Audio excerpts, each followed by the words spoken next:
सभी को नमस्कार। आर्य संस्कृत क्लासेज इस यूट्यूब परिवार में आप सभी का हार्दिक स्वागत है।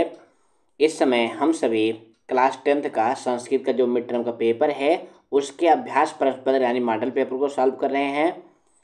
मॉडल पेपर की 3 वीडियो हम बना चुके हैं क्योंकि आपका पेपर जो है 4 भाग में डिवाइड होता है, तो 3 वीडियो हम बना चुके हैं। इस चौथी वीडियो में खंड घा को पढ़ेंगे। इसके अंतर्गत पठित अवबोधन के 30 नंबर के प्रश्न हैं। पठित अवबोधन का मतलब क्या है कि जो आपकी पुस्तक है सेमुसी द्वितीय भागा उस पुस्तक से प्रश्न आएंगे। इसके अंतर्गत आपका प्रश्न नंबर 12 आएगा गद्यांश का। किसका आएगा ध्यान देना, गद्यांश का। देखो यहाँ पे लिखा हुआ है अधोलिखितम गद्यांशम पठित्वा प्रदत्त प्रश्नानाम उत्तराणि संस्कृतेन लिखत। नीचे लिखे हुए गद्यांश को पढ़कर दिए गए प्रश्न को उत्तर संस्कृत में लिखिए। तो हम आपको बताना चाहेंगे कि जो आपका मिड टर्म का एग्जाम है इसके लिए गद्यांश वाले 2 पाठ हैं। पहला पाठ कौन सा है, बुद्धिर बलवती सदा, जिसका ये पैसा जाया हुआ है। दूसरा पाठ है जननी तुल्य वत्सला, जो सुरभि और इंद्र वाला पाठ है, जिसमें बैल है और किसान है। तो 2 पाठ हैं गद्य के। तो सर्वप्रथम क्या करेंगे, इसके अनुच्छेद यानी पैसेज को पढ़ेंगे। अस्ति देवलाख्यो नाम ग्रामः, देवल नामक ग्राम है। तत्र वहाँ पर राजसिंह नाम राजपुत्र वसति अस्म, वहाँ पर राजसिंह नामक राजपुत्र रहता था। एकदा एक बार केनापि आवश्यक कार्येण, किसी आवश्यक कार्य से, तस्य भार्या उसकी पत्नी बुद्धमती पुत्र द्वयोपेता अपने 2 पुत्रों के साथ पितृगृहम प्रति चलिता, पिता के घर की ओर जा रही थी। मार्गे रास्ते में, गहन कानने घने जंगल में, सा उस बुद्धमती ने एकम व्याघ्रम ददर्श एक बाघ को देखा। सा वह बुद्धमती व्याघ्रम आगच्छन्तम दृष्ट्वा बाघ को आते हुए देख करके धारष्ट्रयात ढिठाई पूर्वक पुत्रो अपने दोनों पुत्रों को चपेटया परहृत चाटे से मारती हुई जगाद बोली, कथम एक एक सौ व्याघ्र भक्षणाय कलहम कुरुथः, कैसे एक एक बाघ को खाने के लिए लड़ाई कर रहे हो।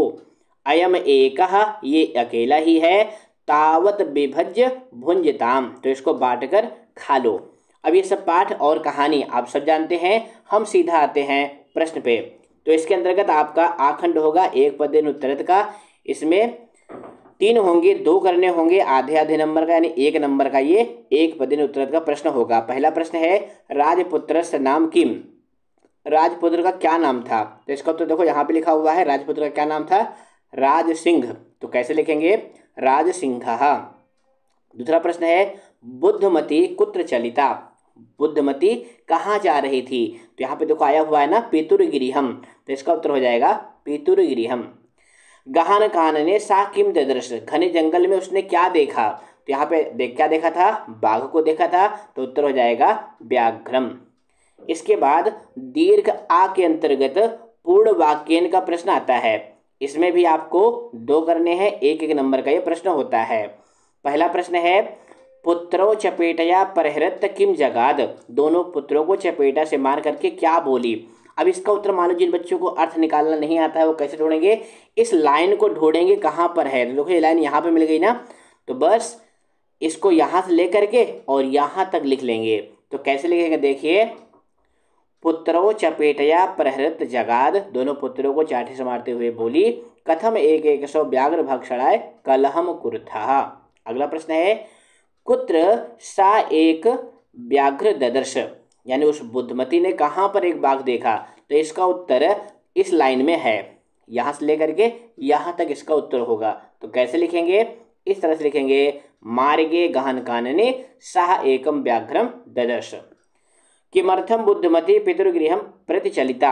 अब यहाँ पे ध्यान देना, किमर्थम का अर्थ होता है किस लिए, यानी जो बुद्धमती थी वो पिता के घर किस लिए जा रही थी। तो वहाँ पे देखो पाठ में आया हुआ है और इस अनुच्छेद में भी है केनापि आवश्यक कार्येण, किसी आवश्यक काम से। यहाँ पे काम का नाम नहीं दिया गया है, तो बस आपको लिख लेना है केनापि आवश्यक कार्येण बुद्धमती पितृगृहम प्रति चलिता, यानी किमर्थम को हटा करके केनापि आवश्यक कारण लगा करके पूरा वाक्य आपको लिख लेना है। वैसे सभी बच्चे एक पदेन और पूर्ण वाक्यन कर लेते हैं, वो गलती कहाँ करते हैं, ई खंड के अंतर्गत निर्देशानुसारम उत्तरत में, इसमें अलग अलग निर्देश होता है, उसके अनुसार आपको उत्तर देना होता है। इसमें भी आपको 2 करने होते हैं, 2 नंबर का प्रश्न आएगा। पहला प्रश्न क्या है, मार्गे गहन कानने सा एक व्याघ्रम ददर्श अत्र किम क्रियापदम, यानी क्रियापद, इस वाक्य में क्रियापद क्या है, तो क्रियापद क्या है, ददर्श। बस आपको कुछ नहीं करना होता है, लिखेंगे ददर्श। वनम इत अस्य किम पर्याय पदम, पर्याय पद जानते हैं यानी समान अर्थ वाला, तो वनम के लिए क्या आया हुआ है, काननम, तो क्या लिखेंगे, काननम। एकम व्याघ्रम ददर्श अत्र विशेषण पदम किम, इन तीनों वाक्यों में विशेषण पद कौन सा है, तो विशेषण पद कौन है, एकम, विशेष पद क्या है, व्याघ्रम, तो इसका उत्तर हो जाएगा एकम। ये कैसा विशेषण है, ये संख्यावाची विशेषण है। इसके बाद प्रश्न नंबर 13 में पद्यांश आएगा, क्या आएगा, पद्यांश। देखो लिखा हुआ है, अधोलिखितम पद्यांशम पठित्वा प्रदत्त प्रश्नानामुत्तराणि संस्कृतेन लिखत, यानी इसमें जो आपके श्लोक वाले पाठ हैं उसमें से एक श्लोक या 2 श्लोक आएगा। तो मिड टर्म में श्लोक वाले कितने पाठ हैं, शुज पर्यावरणम है, सुभाषतानी है। तो देखो ये श्लोक आया हुआ है, अमंत्रम अक्षरम नास्ति नास्ति मूलम अनौषधम अयोग्यः पुरुषः न अस्ति योजकः तत्र दुर्लभः। इसका अर्थ है कि मंत्र विहीन अक्षर नहीं है और कोई भी जड़, मूल माने क्या होता है, जड़, औषध से रहित नहीं है, इस संसार में कोई अयोग्य पुरुष नहीं है, योजकः तत्र दुर्लभः, इस संसार में योजक यानी उस पुरुष को लगाने वाला दुर्लभ है, नहीं मिलता है। तो आपका पहला प्रश्न क्या है, कीदृशः पुरुषः न अस्ति। अब इसके लिए देखो कहाँ पे इसका उत्तर है, इसका उत्तर यही श्लोक में छिपा हुआ है, इस लाइन में, अयोग्यः पुरुषः नास्ति, एक पद में इसका उत्तर होगा अयोग्यः। योजकः कुत्र दुर्लभः, योजक कहाँ पे दुर्लभ हैं, तो देखो यहाँ पे लिखा हुआ है ना तत्र, तो वैसे इसका उत्तर संसारे भी हो सकता है, लेकिन इस श्लोक में क्या हुआ है, तत्र, तत्र मतलब वहाँ पर यानी संसार में। अक्षरम कीदृशम ना अस्ति, अब इसका उत्तर कहाँ से कहाँ तक है, देखो इसी वाक्य में है, तो एक पद में इसका उत्तर हो जाएगा अमंत्रम अक्षरम नास्ति, यानी अमंत्रम हो जाएगा। इसके बाद पूर्ण वाक्य का प्रश्न है, पहला प्रश्न है उसका, संसारे का दुर्लभ अस्ति, संसार में कौन दुर्लभ है, तो यहाँ पे देखो कि लिखा हुआ है ना योजक तत्र दुर्लभ, तो इसको थोड़ा सा सुधार करके लिखेंगे, यहाँ पे कह को हटा देंगे, बस क्या लगा देंगे, योजकः, और पूरी लाइन इसके अनुसार लिखेंगे, तो क्या लिखेंगे, संसारे योजकः दुर्लभः अस्ति। अगर कोई बालक कहे सर जी अगर हम इतना लिख दिया योजकः तत्र दुर्लभः, तब भी आपको नंबर मिल जाएगा, कोई दिक्कत नहीं है। अगला है अमंत्रम किम न अस्ति, मंत्र विहीन क्या नहीं है, तो इसके लिए ये जो पहला चरण है श्लोक का, यही इसका उत्तर हो जाएगा, क्या लिखेंगे, अमंत्रम अक्षरम न अस्ति। अस्मिन् संसारे अयोग्यः कः न अस्ति, इस संसार में अयोग्य कौन नहीं है, तो इसका उत्तर हो जाएगा पुरुषः, तो क्या लिखेंगे, अस्मिन् संसारे अयोग्यः पुरुषः न अस्ति। इसके बाद इसमें भी यथा निर्देशम यानी निर्देशानुसारम उत्तरत का प्रश्न आता है। देखो पहला प्रश्न क्या है, अयोग्यः पुरुषः न अस्ति अत्र क्रियापदम किम, यहाँ पे क्रियापद क्या है, तो देखो यहाँ पे नास्ति लिखा हुआ है, इसमें 2 पद है, ना प्लस अस्ति, तो क्रियापद क्या है, अस्ति है, तो कैसे लिखेंगे, लिखेंगे अस्ति। अगर कोई बालक कहे सर जी हमने नास्ति लिख दिया है, तब भी कोई दिक्कत नहीं है, आपको नंबर मिलेगा। सुलभः अस्य पदस्य कृते श्लोकात् विलोम पदम किम लिखत, यानी सुलभ का विलोम पद आपको श्लोक से ढूंढकर लिखना है, तो क्या हो जाएगा, दुर्लभः। सुलभ माने क्या होता है, जो आसानी से प्राप्त हो जाए, और दुर्लभ माने होता है जो कठिनाई से मिले। अमंत्रम अक्षरम अनयो पदयो किम विशेषण पदम, इन दोनों पदों में विशेषण पद कौन सा है, तो विशेषण पद कौन है, अमंत्रम, तो कैसे लिखेंगे, लिखेंगे अमंत्रम। इसके बाद प्रश्न नंबर 14 में क्या आएगा, नाट्यांश आएगा, 3 पैसे जाते हैं, गद्यांश पद्यांश और नाट्यांश, तो प्रश्न नंबर 14 में नाट्यांश आएगा, ये भी 5 नंबर का होगा। तो यहाँ पे देखो जो नाट्यांश आया हुआ है ये किस पाठ का है, शिशु लालनम, हम आपको बार बार कह रहे हैं शिशु लालनम वाला पाठ बहुत महत्वपूर्ण है, आप देख लीजिएगा मिड टर्म में इस पाठ से एक पैसेज 100% आएगा, क्योंकि नाटक का नाट्यांश जो है एक ही पाठ है मिड टर्म में शिशु लालनम ही, तो इस पाठ से पैसेज जरूर आएगा। तो फटाफट पैसेज का अनुवाद देख लेते हैं। रामः राम कहते हैं एस भावतो सौंदर्य अवलोक जनितेन, इन दोनों के सौंदर्य को देखने से कौतूहलेन कौतूहल पूर्वक पृच्छामि पूछता हूँ।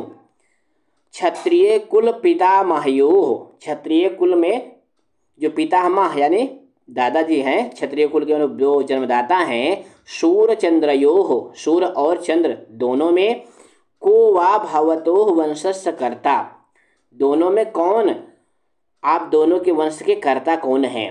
तो लवः लव उत्तर देते हैं भगवान सहस्त्र दीधिति, भगवान सूर्य। प्यारे बच्चों ध्यान देना, ये सहस्त्र दीधिति वाला पद बहुत पूछा जाता है, इसका अर्थ होता है सूर्य, तो बिल्कुल ध्यान रखिएगा। लव ने क्या बताया? सहस्त्र दीधिति, क्योंकि राम भी सूर्यवंशी हैं। रामः राम कहते हैं कथम असमत समान अभिजनो संवृतो, कैसे हम दोनों समान कुल वाले हो गए। विदूषकः, विदूषक प्रश्न करता है किम द्वयोर अप एकम एव प्रतिवचनम, क्या तुम दोनों का एक ही उत्तर है? ये किसने प्रश्न किया? विदूषक ने किया। तो लवः लव उत्तर दे रहे हैं भरातरो आवाम सोदर्यो, हम दोनों सगे भाई हैं। रामः राम कहते हैं समरूपः शरीर सन्निवेशः, शरीर के जो आकार है वो बिल्कुल समरूप है। वयसस्तु न किंचित अनंतरम, और उम्र में भी कोई अंतर नहीं है। तो राम के पूछने का मतलब ये था कि आप दोनों सगे भाई हैं, तो आप दोनों एक ही साइज के कैसे हैं? तो लवः लव उत्तर देते हैं आवाम यमलो, यमलो मतलब क्या होता है? जुड़वा, हम दोनों जुड़वा हैं। रामः राम कहते हैं संप्रति युज्यते, अब ठीक है। किम नामधेयम, क्या नाम है? ये पैसा थोड़ा बड़ा है, तो देखिए लवः लो फिर उत्तर देते हैं आर्यस वंदनायाम लो इत आत्मानम श्रावयामी, आर्य की वंदना में लो इस नाम से मैं अपने आप को सुनाता हूँ। अब यहाँ पे लो ने क्या बताया? अपना नाम बताया। कुसम निर्दिष्ट, कुश को निर्देश करके, आर्यो अपि, आर्य भी गुरु चरण वंदनायाम, गुरु की चरण वंदना में इतना बोलने ही वाले थे कि कुश ने अपना उत्तर दिया। क्या कहा? अहम अपि कुश इत आत्मानम श्रावयामी, मैं भी कुश इस नाम से अपने आप को सुनाता हूँ, यानी मेरा नाम कुश है। रामा राम कहते हैं अहो अरे उदात रम्य समुदाचारः, ये शिष्टाचार बहुत उदात्त है, यानी आप दोनों के नाम बताने का तरीका। किम नामधेयो भवतो गुरु, आपके गुरु का क्या नाम है? लवः लव उत्तर देते हैं ननु भगवान वाल्मीकि ही, भगवान वाल्मीकि मेरे गुरु हैं। रामः राम कहते हैं केन संबंधेन, किस संबंध से? लवः लव उत्तर देते हैं उपनयनो उपदेशेन, यानी उपनयन संस्कार करने के कारण वे मेरे गुरु हैं। वैसे पाठ पढ़ा होगा। अब आते हैं हम सीधा प्रश्न पे। तो देखो एक पदेन उत्तर का प्रश्न है कौ यमलौ, जुड़वे कौन थे? तो इसका उत्तर पैसेज के अंदर देखो क्या आया हुआ है, यहाँ पे देखो लिखा ना आवाम यमलो, तो इसका उत्तर आवाम भी लिख सकते हैं, आवाम माने हम दोनों, और कुश लवो भी लिख सकते हैं। तो क्या लिखेंगे देखिए कुश लवो या आवाम। अगला प्रश्न है कीदृशः समुदाचारा, यानी शिष्टाचार कैसा था? तो इसका उत्तर देखो पैसेज में कहाँ आया हुआ था उदात्त रम्यः समुदाचारः, तो एक पद में इसका उत्तर हो जाएगा उदात्त रम्यः। अगला प्रश्न है को वा भवतोर वंशस्य कर्ता, आपके वंश का कर्ता कौन है? ये राम ने प्रश्न किया था। तो देखो पैसेज में लाइन कहाँ पे थी? ये देखो यहाँ पे आई हुई थी। तो इसका उत्तर लव का जो कथन है भगवान सहस्र दीधिति, तो एक पद में इसका उत्तर हो जाएगा सहस्र दीधिति। इसके बाद पूर्ण वाक्यन का प्रश्न है। पहला प्रश्न है किम नामधेयो भवतोर गुरु, आपके गुरु का क्या नाम है? तो इसका उत्तर देखो पैसेज में कहाँ था? यहाँ पे राम ने प्रश्न पूछा था कि आपके गुरु का क्या नाम है, तो लव ने उत्तर दिया था ननु भगवान वाल्मीकि ही। तो बस जो लव वाली लाइन है ना, इसी को इसी तरह से लिख देंगे लवः ननु भगवान वाल्मीकि ही। अगला प्रश्न है शूरचंद्रयो को वा भवतोर वंशस्य कर्ता। अब ये प्रश्न अभी आपने देखा था, एक पदेन में भी आया था। ये राम का कथन है, तो इसका उत्तर भी जो लव का कथन है भगवान सहस्र दीधिति, यही इसका उत्तर हो जाएगा। तो क्या लिखेंगे? लवः सहस्र दीधिति। अगला है विदूषकः किम पृच्छति। विदूषक ने क्या पूछा? तो ये देखो यहाँ कहाँ पे आया हुआ था, ये देखो यहाँ पे विदूषकः, विदूषक ने प्रश्न किया था किम द्वयोर अपि एकम प्रतिवचनम, क्या तुम दोनों का एक ही उत्तर है? प्रतिवचनम का क्या अर्थ होता है? उत्तरम, यानी उत्तर। तो इस प्रश्न का उत्तर कैसे लिखेंगे? लिखेंगे विदूषकम पृच्छति, किम को हटा देंगे और लिखेंगे विदूषकः पृच्छति। देखो इस तरह से लिखेंगे, विदूषकः पृच्छति किम द्वयोर अपि एकम एव प्रतिवचनम। इसके बाद इस प्रश्न का भी निर्देशानुसारम उत्तर यानी ई खंड है, यही कठिन होता है बच्चों के लिए, बच्चे इसी में गलती करते हैं। तो पहला प्रश्न क्या है? अहम अपि कुश इस आत्मानं श्रावयामि अस्मिन् वाक्ये किम क्रियापदम। अभी क्रियापद पदम का जो प्रश्न है आपने देखा गद्यांश में भी आया था, पद्यांश में भी आया था और नाट्यांश में भी आया हुआ है। तो बिल्कुल समझ लो क्रियापद कैसे पहचानते हैं। तो यहाँ पे देखो अंत में क्या लिखा हुआ है? श्रावयामि। तो क्रियापद क्या है? श्रावयामि। सोदर्यो भ्रातर्यो, अत्र विशेषण पदम किम, इन दोनों में विशेषण पद कौन सा है? तो सोदर्यो मतलब क्या होता है? जुड़वा, मतलब सगे, और भ्रातर्यो मतलब क्या होता है? भाई। तो भाई विशेष है, तो इसका उत्तर हो जाएगा सोदर्यो। अगला है उदात्त रम्य समुदाचारा, अत्र विशेष पदम किम। ध्यान देना, इसमें विशेष पद पूछा गया है। विशेष पद क्या होता है? वह संज्ञा या सर्वनाम पद होता है जिसकी विशेषता बतलाई जाती है। तो यहाँ पे क्या हो जाएगा? समुदाचारः। तो कैसे लिखेंगे? समुदाचारः। तो इस तरह से तीनों पैसेज हमारे कंप्लीट हो गए। अगला प्रश्न होता है प्रश्न निर्माण का। ये भी कठिन प्रश्न होता है। देखो यहाँ पे प्रश्न नंबर 15 में लिखा हुआ है रेखांकित पदान आधृत, रेखांकित पद को आधार बना करके प्रश्न निर्माणम कुरुत, प्रश्न निर्माण कैसे करिए। इसमें भी 4 करना है, 4 नंबर का प्रश्न निर्माण आएगा। तो इसमें क्या करना होता है? जो रेखांकित पद है केवल उसी को हटाना होता है, उसके स्थान पे आपको प्रश्नबोधक पद लगाने होते हैं। तो प्रश्न निर्माण कैसे करते हैं इसके लिए हमने अलग से वीडियो बना रखी है। यहाँ आई बाल पर क्लिक करके प्रश्न निर्माण का पूरा सॉल्यूशन आप देख सकते हैं। तो यहाँ पे देखो पहले वाक्य में क्या लिखा हुआ है? उद्याने पक्षिणाम कलरवम चेतः प्रसादयति, बगीचे में पक्षियों का कलरव मन को प्रसन्न करता है। तो बगीचे में, तो प्रश्न क्या हो जाएगा? कहाँ पर? तो क्या लिखेंगे? कुत्र, कुत्र पक्षिणाम कलरवः चेता प्रसादयति। अगला है त्वम मानुषात् बिभेषि, तुम मनुष्य से डरते हो। तो मानुषात् मनुष्य से, तो प्रश्न हो जाएगा तुम किससे डरते हो? तो क्या लिखेंगे? त्वम कस्मात् बिभेषि। प्यारे बच्चों, हम आपको बताना चाहेंगे प्रश्न निर्माण करने के लिए आप जो है किम शब्द का तीनों लिंगों का रूप याद कर लो और सप्त ककार याद कर लो। क्या याद कर लो? सप्त ककार। अब आप कहेंगे सर जी सप्त ककार क्या है? जो बच्चे नहीं सुने होंगे उनके लिए मैं बताना चाहूँगा सप्त ककार क्या है। ये देखिए, किम, किम, कुत्र, कति, कदा, इसको हम लोग एक गीत के माध्यम से याद करते हैं। किम, कुत्र, कति, कदा, 4 हो गए। उसके बाद कुतः, कथम, ध्यान दीजिएगा, किमर्थम, जिसको इंग्लिश में आप WH फैमिली कहते हो ना, उसी को संस्कृत में सप्त ककार कहते हैं। ध्यान देना, फिर से लिख देता हूँ। क्या कहते हैं? कहते हैं सप्त ककार। क्या कहते हैं? सप्त ककार कहते हैं। इनका अर्थ क्या है ये भी ध्यान दीजिए। इनका अर्थ क्या है? इसका अर्थ है कि माने होता है क्या, कुत्र माने होता है कहाँ, कति माने होता है कितने, और कदा माने क्या होता है? कब।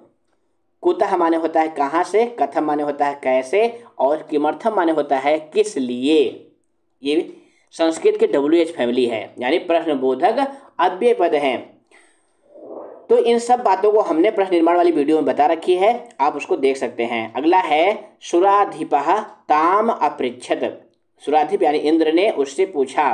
तो यहाँ पे सुराधिपा जो है पुल्लिंग का पद है, प्रथमा एकवचन में है, तो किम शब्द का रूप लगाएंगे कह ताम अपृच्छत, किसने? उससे पूछा। धेनु नाम माता सुरभि आसीत, गायों की माता सुरभि थी। तो धेनु नाम, तो इसका क्या हो जाएगा? कासाम। अब यहाँ पे ध्यान देना बच्चों, जो धेनु नाम है ना वो स्त्रीलिंग का शब्द है, इसीलिए स्त्रीलिंग का किम शब्द का रूप लगा है कासाम। अगला है महानगरेषु वाहना नाम अनंताः पंक्तयः। तो वाहना नाम गाड़ियों की, तो प्रश्न बनेगा किसकी, तो हो जाएगा महानगरेषु केषाम् अनंतः पंक्तयः। अब यहाँ पे ध्यान देना, यहाँ पे केषाम् है, यहाँ कासाम है, तो दोनों में अंतर क्या है कि ये स्त्रीलिंग का पद है और ये नपुंसक लिंग का पद है। तो पुल्लिंग और नपुंसक लिंग दोनों में केषाम् केषाम् बनता है, स्त्रीलिंग में षष्ठी के बहुवचन में कासाम बनता है। तो ये बेसिक अंतर है जिसको आपको देख करके प्रश्न निर्माण करना है, नहीं तो आपका एक नंबर गलत हो जाएगा। चलते हैं अगले प्रश्न पे। अगला प्रश्न है अन्वय का आता है। देखो यहाँ पे लिखा हुआ है प्रश्न नंबर 16 में, मंजूषातः मंजूषा से, समुचित पदान चित्वा उचित पद चुन करके, अधोलिखित श्लोकम पूरयित्वा पुनः लिखित, नीचे लिखे हुए श्लोक को पूरा करके फिर से लिखिए। तो ये देखिए ये श्लोक लिखा हुआ है, उसी के नीचे अन्वय भी आपके पेपर में लिखा रहेगा। उसमें 4 रिक्त स्थान होंगे और चारों में भरे जाने वाले पद मंजूषा में दिए गए होंगे। तो पद को भर करके अन्वय को आपको लिखना है। तो देखो यहाँ पे क्या लिखा हुआ है, महताम सज्जनों की संपत्तो, संपत्ति में। अब यहाँ पे देखो उसके बाद क्या है विपत्तो, तो पहले में क्या भरेंगे विपत्तो। तो सज्जनों की संपत्ति में और विपत्ति में एक रूपता भवती, एक रूपता होती है। यथा जैसे, सविता, सविता माने क्या होता है सूर्य। अब यहाँ पे दूसरे नंबर पे क्या भरेंगे उदय, जैसे सूर्य उदय के समय रक्तः भवती, लाल होता है। तथा एव उसी प्रकार ही अस्तमये, यानी अस्त के समय जब सूर्यास्त होता है तब कैसा होता है रक्तः भवति, रक्त यानी लाल होता है। तो इस तरह से इसके अथवा के रूप में क्या होता है भावार्थ आता है। यहाँ पे देखो लिखा हुआ है ना अथवा, यानी चाहे अन्वय भरिए या भावार्थ लिखिए, इसमें भी क्या होता है श्लोक लिखा होगा, उसका भावार्थ भी उसी नीचे लिखा होगा, उसमें भी 4 रिक्त स्थान होंगे और भरे जाने वाले पद मंजूषा में लिखे होंगे। तो श्लोक का अर्थ बता देते हैं आपको। क्रोधो ही शत्रु प्रथमो नराणाम, क्रोध ही मनुष्य का पहला दुश्मन है। देह स्थिता, शरीर में स्थित, देह विनाशनाय, शरीर के विनाश के लिए।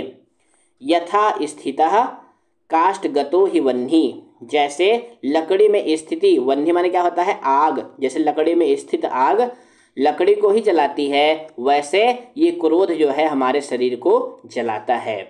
अब इसका भावार्थ देखो कैसे भरेंगे, नराणाम मनुष्यों का, देह विनाशनाय शरीर का विनाश करने के लिए। अब यहाँ पे देखो मंजूषा में क्या लिखा हुआ देह स्थिता, और श्लोक में भी लिखा हुआ है, तो 1 नंबर भरेंगे देह स्थिता, शरीर में स्थित। प्रथमा शत्रु क्रोधा ही अस्ति, पहला शत्रु क्या है क्रोध है। यथा जैसे, अब दूसरे नंबर पे क्या भरेंगे काष्ठगतः, जैसे लकड़ी में स्थित, वह्नि अग्नि, काष्ठम एव दहते, लकड़ी को ही जलाती है, जैसे लकड़ी में आग स्थित रहती है तो धीरे धीरे लकड़ी को जला देती है, उसी प्रकार से शरीर अस्थः क्रोध रूपी सह वह्नि, शरीर में स्थित क्रोध रूपी वही आग। अब यहाँ पे क्या भरेंगे शरीरम एव दहते, शरीर को ही जला देती है। तो इस तरह से आप जो है भावार्थ को करेंगे। वैसे अन्य जो है सरल पड़ता है भावार्थ की अपेक्षा। अब इसके बाद जो है प्रश्न नंबर 17 आता है, ध्यान देना क्या करना होगा इसमें। अधोलिखितानि वाक्यानि घटना कर्मानुसारम संयोज्य पुनः लिखत। यहाँ पे आपको 8 वाक्य लिखे होंगे। कितने वाक्य लिखे होंगे 8। तो इन 8 वाक्यों को क्रम से करके लिखना होगा। बच्चे क्या करते हैं लिख देते हैं खा का अंगा, इस तरह से लिख देते हैं, वाक्य नहीं लिखते हैं। तो इस तरह से लिखने पर नंबर नहीं मिलेगा।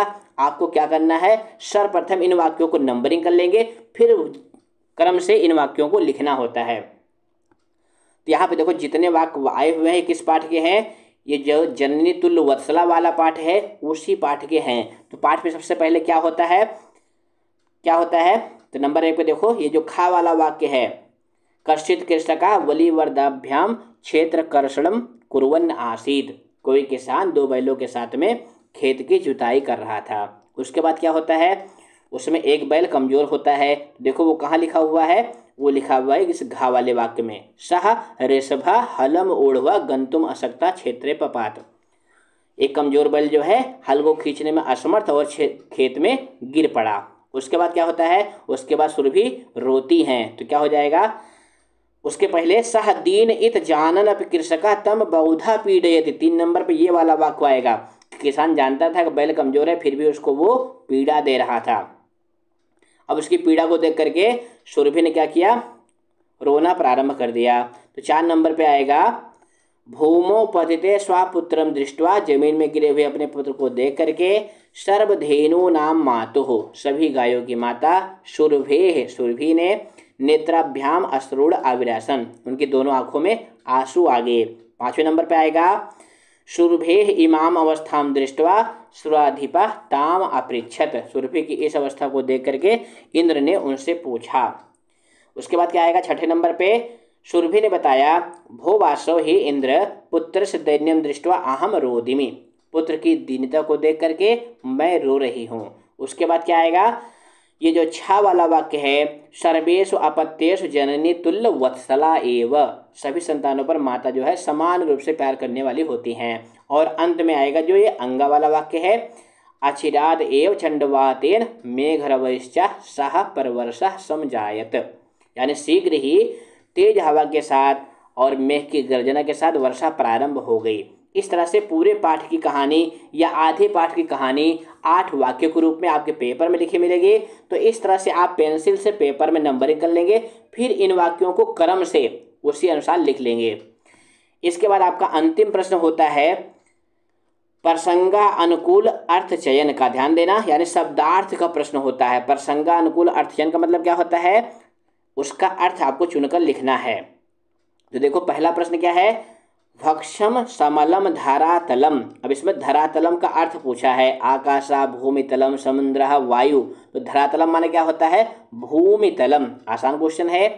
अगला है सह व्याघ्रा तथा कृत्वा काननम ययो, वह बाघ जो है वैसा करके जंगल गया।